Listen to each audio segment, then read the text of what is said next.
Bonjour à tous et à toutes, j'espère que vous allez bien. Aujourd'hui, on s'intéresse à une affaire controversée. Au début de la guerre froide en 1950, deux sympathisants communistes new-yorkais sont arrêtés par le FBI. Très vite, les enquêteurs se persuadent que les Rosenberg sont à la tête d'un imposant réseau d'espionnage soviétique. Un réseau qui aurait donné des informations top secrètes sur le programme atomique militaire américain. Vous voulez en savoir plus sur l'arrestation des Rosenberg? Venez avec moi. Tout commence après la Deuxième Guerre mondiale. Les États-Unis possèdent la bombe atomique. Le Japon en a fait les frais à Nagasaki et Hiroshima en 1945. En août 1949, l'URSS acquiert à son tour l'arme atomique. Mais comment l'ennemi juré des Amériques s'est-il produit si vite cette technologie de pointe? À cette époque, une pratique courante est pointée du doigt, l'espionnage. Le FBI découvre qu'un refuge allemand, un physicien du nom de Klaus Fuchs, a fourni des documents top secrets à l'Union soviétique. L'enquête remonte ensuite à un mécanicien du centre d'expérimentation de la bombe atomique à Los Alamos, au Nouveau-Mexique.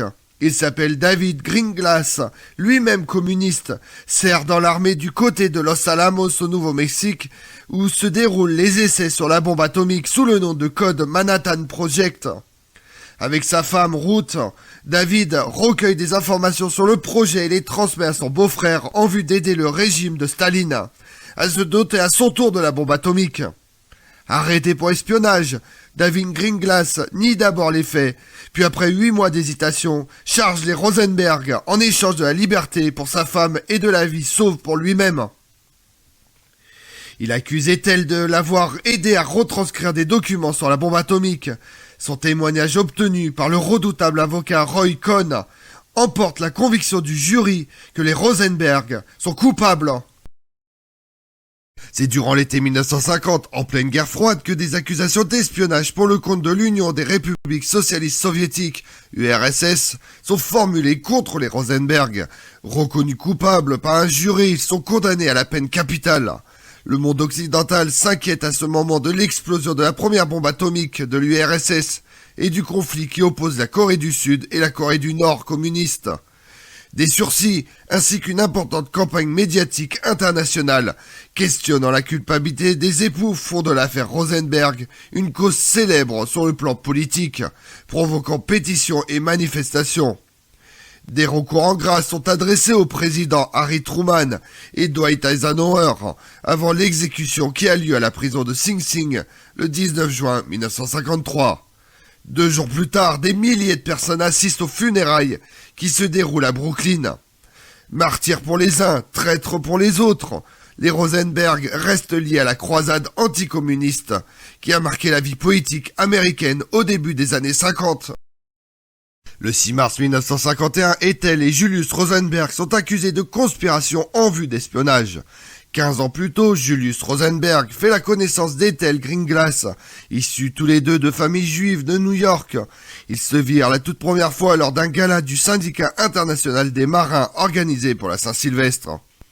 Ce soir-là, Ethel chante « Je l'ai toujours aimé depuis cette nuit-là, et quand je l'entends chanter, c'est toujours comme la première fois, et je sais que rien ne pourra jamais nous séparer », dira plus tard Julius. En 1939, Julius Rosenberg obtenait son diplôme d'ingénieur et prit Ethel pour épouse dans la foulée. Ils se dirent oui pour la vie. C'est donc ensemble qu'ils sont condamnés à mort le 29 mars 1951 dans la prison de Sing Sing, près de New York. Les époux Rosenberg nient jusqu'au bout leur culpabilité, alors que des aveux peuvent les sauver de la chaise électrique. Leur condamnation à mort le 29 mars 1951 laisse l'opinion publique indifférente, mais elle fait les choux gras du sénateur Joseph McCarthy et relance sa chasse aux sorcières communistes. L'année suivante, l'affaire Rosenberg prend une tournure internationale, quand les communistes et les libéraux de droite comme de gauche réclament leur grâce. L'écrivain catholique François Mauriac est convaincu de leur innocence. Le philosophe Jean-Paul Sartre compare leur condamnation à mort à la Shoah. Pour certains, l'antisémitisme a quelque chose à voir là-dedans. Comme le National Guardian, qui titre sans passer par 4 chemins. Est-ce l'affaire Dreyfus de l'Amérique de la guerre froide ? Depuis le Vatican, le pape Pie XII lance un appel pour sauver le couple, tout comme Albert Einstein et Pablo Picasso. Des milliers de personnes se réunissent lors de veillées à la Maison Blanche. Le sort des Rosenberg est entre les mains du président Eisenhower, Truman ayant rejeté plusieurs fois leur demande de clémence. Malgré l'élan de compassion déclenché en Europe par leur condamnation, l'opinion publique américaine reste favorable à leur exécution. Le président est déstabilisé par le fait que, comme il écrit à son fils, c'est la femme qui a un caractère fort et récalcitrante et l'homme qui a un caractère faible. Caractère fort, mais look ordinaire. Un journaliste décrit Ethel Rosenberg comme aussi fringante qu'un pudding. Elle a 3 ans de plus que son mari. L'opinion trouve ça louche et semble froide et insensible. Malgré les élans de compassion, la sentence est irrévocable, le verdict est sans appel.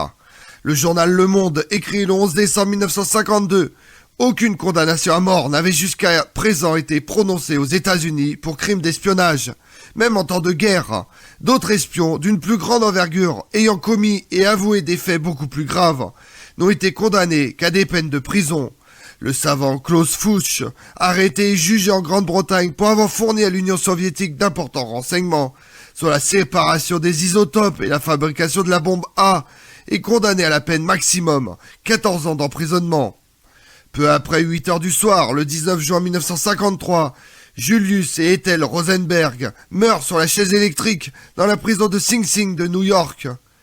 Ils ont respectivement 35 et 37 ans et laissent 2 orphelins de 10 et 6 ans. Ils reposent au cimetière Beth Mose à Long Island. Beaucoup ont remis en question la culpabilité du couple Rosenberg, comme leurs fils Michael et Robert. Depuis l'ouverture des archives américaines et soviétiques dans les années 90, la culpabilité des époux Rosenberg ne fait plus aucun doute. L'implication des Rosenberg a longtemps fait débat, jusqu'à la diffusion d'informations secrètes des soviétiques confirmant leur culpabilité.